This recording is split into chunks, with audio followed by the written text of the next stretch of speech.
Do you believe Nadav Lapid's remarks were designed to offend, or this was just his interpretation of the film?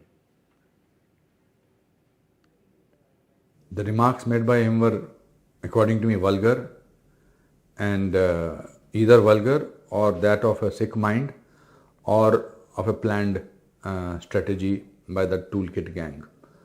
There is no other reason that he should make that statement. If he did not like a film, first of all, these things are discussed in the jury room, where jury discusses, and then they decide that fine, we will not be making this film as a front runner for any awards or anything like that. So it's not the job of a jury member to criticize a film publicly, but I can understand if he wanted, he could have called it a bad film, badly acted film, badly directed film. But to choose these words and call the film vulgar propaganda reeks of some kind of a, as I said earlier, sick mind, or he had an agenda in his mind, or he was pleasing certain people. It's not even, it does not even surmount to any logic. Why will he do that? And that also on the last day of the very well organized International Film Festival of India. Okay. If he had a problem with it, he could have gone on his platform, on his social media platform, and said that's not my official statement, but my other statement is this. But he chose to do it on stage because he wanted to create a certain kind of situation. Mr. Kher, as those remarks have been seen to be quite offensive by people like you, many others as well. But do you not believe that it's unfortunate that online people are now ending up questioning the Holocaust?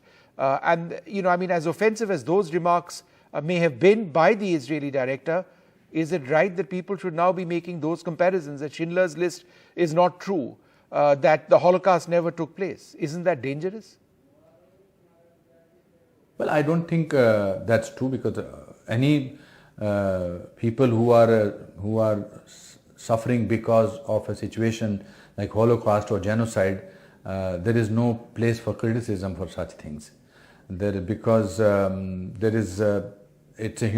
the biggest human tragedy is Holocaust happening in Germany, and what happened here in Kashmir, Kashmiri Pandits.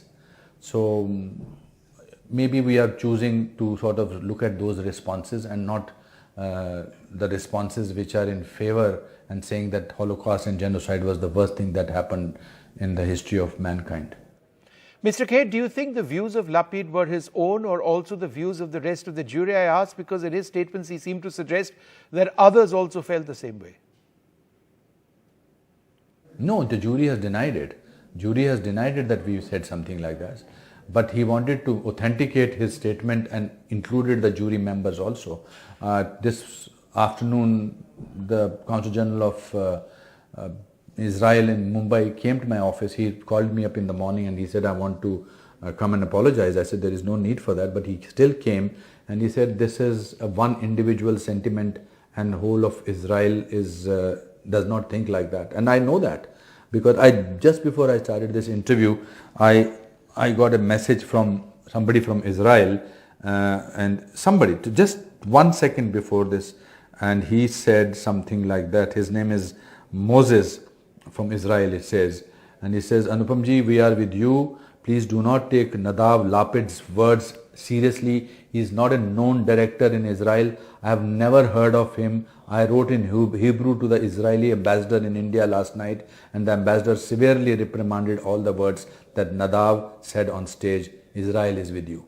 This has happened just 5 seconds before.